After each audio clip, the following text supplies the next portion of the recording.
Phone charge শেষ হওয়ার সময় পেল না। এখন আমি তনির সাথে কিভাবে যোগাযোগ করবো? এটা দিয়ে ফোনটা চার্জ দিয়ে ফেলুন। ইটস ওকে, লাগবে না। যেমন আপনার ইচ্ছা।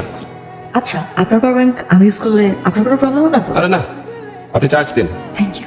Your welcome. আসলে তাড়াহুড়ায় বেরোতে গিয়ে মোবাইলে চার্জ দিতে ভুলে গিয়েছিলাম। সুন্দরী মেয়েদের সাথে এরকম প্রায় হয়। আপনি কিন্তু আমার সাথে ফ্লার্ট করছেন। মোটেই না, যদি কোরিও থেকে সিচুয়েশনটা হালকা করার জন্য করছি। বাই দ্য ওয়ে, আমি রিজওয়ানা ইসলাম রিদিতা। নাইস নেই, আমি ফয়সাল। সকাল 11:30 বগুড়া যাত্রীরা বাসে ওঠেন। এই মামা, ম্যাডাম বলুন। তো সিটি বাসের টিকিট কেটেছি, আর এটা তো ভাঙা সিট। ম্যাডাম আমি আন্তরিকভাবে দুঃখিত। এই ভাঙা সিটে এত দূরে জার্নি করা সম্ভব না। প্লিজ আপনি দেখুন। এক্সকিউজ মি স্যার, স্যার আপনি তো প্রাইভেসির জন্য তিনটা টিকিট কেটেছেন, কিন্তু আপনি ভ্রমণ করছেন একটা সিটে। তো তিনটা টিকিট কাটা কি অপরাধ নাকি? না না স্যার, আমি সেটা বলিনি। আসলে হয়েছে কি, আমাদের বাসে একটু ঝামেলা হয়েছে। আমাদের একজন নারী যাত্রী, ওনার সিটের প্রবলেম হয়েছে। এখন আপনি যদি অনুমতি দেন, আপনার পাশে এসে ওনাকে বসাতে চাই। ভাই, একটা সিটের টিকিট কাটছি, নিজের জন্য কাটছি, এটা আরাম করে যেতে পারি। এখন আমি অন্য কাউকে হেল্প তো করতে আসি নাই ভাই। হবে না, আমি কসে ফেলুন। স্যার আপনাকে বাসের সিচুয়েশন না না না, ডিস্টার্ব করবেন না। আরে আরে সিট মানে শেষ আসুন। Thank you, boss. স্যার আপনি বসুন। আরে আপনি? ও আপনি? আপনারা কি একে অপরকে চিনেন? চিনি না, জাস্ট কিছুক্ষণ আগে পড়েছে। ও তাহলে তো ভালোই হলো। ম্যাডাম বসুন প্লিজ। ম্যাডাম আপনার সাথে শুভ হোক। Sir enjoy. এই ড্রাইভার গাড়ি আগে বাড়াও। দেখলেন তো, কেউ যখন দুজন মানুষকে পাশাপাশি দিয়ে আসতে চায়, তখন পৃথিবীর কোনো কিছুই তাদের আলাদা করতে পারে না। পরিসংখ্যান বলছে যে এরকম পরিস্থিতিতে দুইজন অচেনা মানুষের মধ্যে সুসম্পর্ক তৈরি হওয়ার সম্ভাবনাটাই বেশি, প্রায় 53%। বাকি 47% মানুষ চিরদিনের জন্য আলাদা হয়ে যায়, কেউ কারোর সাথে যোগাযোগ রাখে না। এখন আপনারাই দেখুন, কাছাকাছি আসাটা ওদের জন্য মঙ্গল বয়ে আনে নাকি ক্ষতি।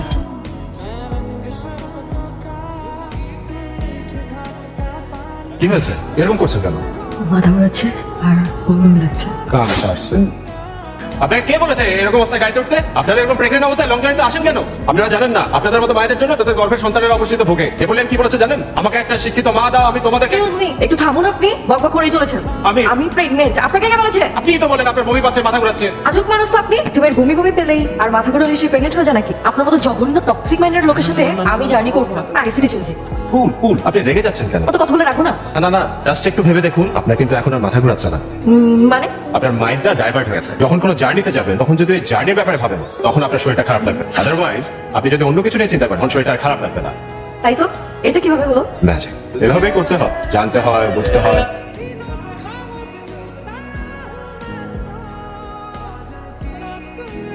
সম্মানিত যাত্রাবৃন্দ, 20 মিনিটে যাত্রা বিরতি করেছে। আপনারা নেমে আপনাদের কার্য সমাধান করবেন। ধন্যবাদ সবাইকে। স্যার আপনারা নামবেন না?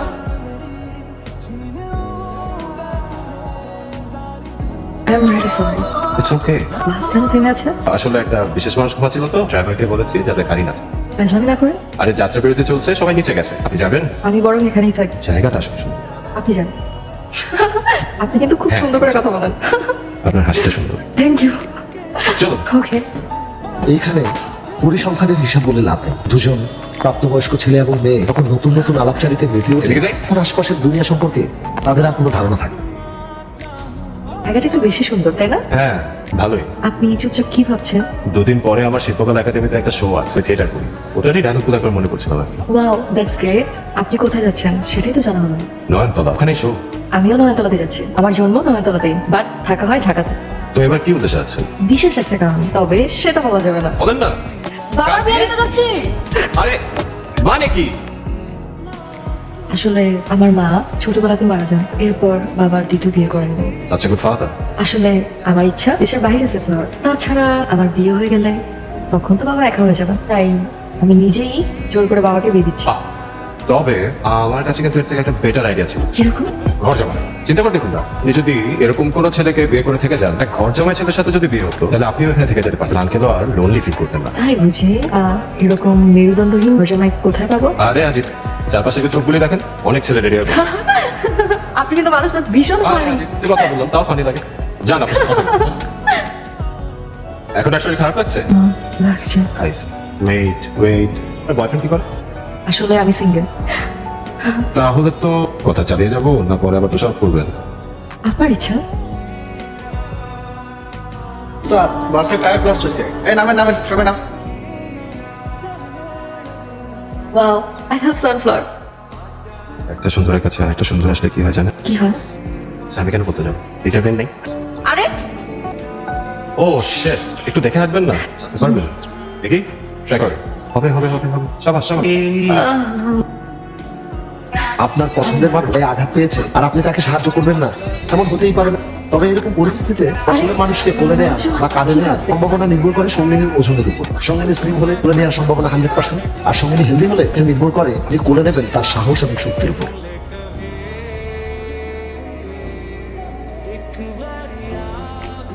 স্যার গাড়ি স্টার্ট দেন।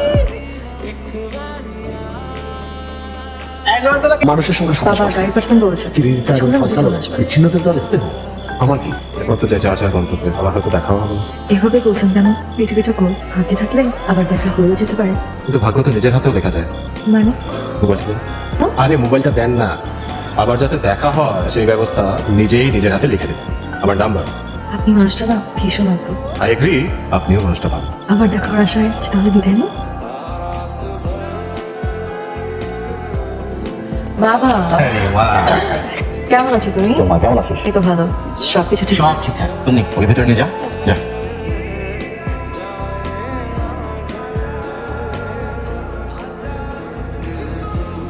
ধর নাম্বারটা সেভ করলাম, এখন কিভাবে খুঁজে পাবো? রিয়া, বলো। রিয়া, হ্যালো। তো বলতে পারছি না রে। এর উপর উঠে যাচ্ছিস কেন? দূরে আয়। তোদেরকে এতদিন আমি কি শিখালাম? অভিনয় তো এরকম না রে। তোদের এই অভিনয় যদি দর্শক দেখে ওদেরকে তো ডিম ছুঁড়ে মারবে সালা। রে তোর রিহার্সালে মনোযোগ নাই কেন? কিছু না। সামনে আমাদের শো, তুই যদি এখন রিহার্সালে মনোযোগ না দিস তাহলে কিভাবে হবে? আরে ভাল লাগছে না, বললাম তো। আমাকে বল কি হয়েছে? আমার এসব রিসার্চ এখন ভালো লাগছে না। I am so happy for you বাবা। আপনার নতুন জীবন হলো আমি শুনলাম। Thank you. অনেক রাত হলো, তুমি তাহলে ঘুমো, আমি যাই। দুদিন পরে আমার শিল্পকলা একাডেমিতে একটা শো আছে, আমি থিয়েটার।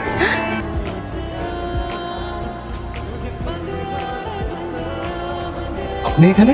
আপনি তো বলেছিলেন আজকে আপনার এখানে শো আছে, বাট একটু শুনে মিস করে ফেলাম। ব্যাড লাগ। আপনার সাথে আমার জরুরি কথা আছে। কি কথা বলেন? অনেক কষ্টে আপনার ঠিকানাটা ম্যানেজ করেছি। আমি আসলে কোনো ভরিতে করতে পারি না, আমার আপনাকে ভালো লাগে। কিছু বলছেন না কেন? যে প্রশ্নের উত্তর নেই সেটা দেবো কিভাবে? কেন আপনার কি কেউ আছে? দেখুন, এসব প্রেম ভালোবাসায় আমার কোনো ইন্টারেস্ট নেই। আপনি শো দেখতে এসেছেন, আপনাকে অসংখ্য ধন্যবাদ, কিন্তু আমি আমার স্বাধীনতা নিয়ে বাঁচতে ভালোবাসি। Thanks for coming. বুঝলাম না, তোরা দিদি থাকার পর আজকে চলে যাচ্ছিস কেন? কি রে কথা বলছিস না কেন? কাজ আছে। কি এমন জরুরি কাজ যে তোর আজকে যেতে হবে? তুই এমন এরকম মতো আচরণ করছিস কেন? এসব কথা কি তোলাকে দিতে হবে নাকি? মানুষের পার্সোনাল স্পেস বুঝো না? কেন? বস, রিয়ার সাথে আচরণ করা ঠিক হবে না। Sorry to say but you have bad news mister Faisal. Anything serious doctor? More than serious mister Faisal. আপনি এরকম একটা সিভিয়ার প্রবলেমকে ইগনোর করলেন কিভাবে? আমি ব্যস্ততার কারণে সময় করে উঠতে পারিনি। তাই বলে গত 6 মাসে শরীরে একই সিমটম থাকার পরও আপনি ডাক্তার দেখানোর প্রয়োজন মনে করলেন না, দিস ইজ নর্মাল মাইগ্রেন। আর সেই কারণে ডালবাতের মতন পেইন কিলার খেয়ে শরীরের ব্যথা কমানোর চেষ্টা করেছেন। খুব কঠিন রোগ।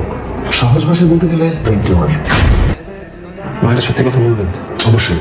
কতদিন বাঁচবে এক্স্যাক্টলি বলা তো কঠিন, তবে 6 মাস।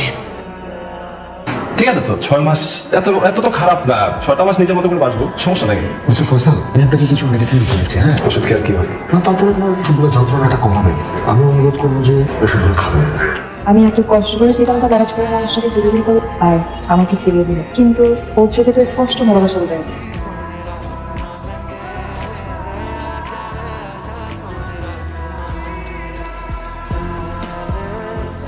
আসসালামু আলাইকুম। আপনি একটু কেয়ার হসপিটালে আসুন। আপনার ভালোবাসার মানুষটা আপনার অপেক্ষায়। প্লিজ আসুন, প্লিজ। স্যার, তোমাকে এগিয়ে যাওয়ার কারণ আর চিঠিতে ইতিমধ্যেই সব জেগে গেছে। চিঠিটা পাওয়ার পর জানি তুমি আমার লাশের পাশেই দাঁড়িয়ে লাশের মানুষ পাশে এসে দাঁড়ানো প্রস্তুত লাগবে।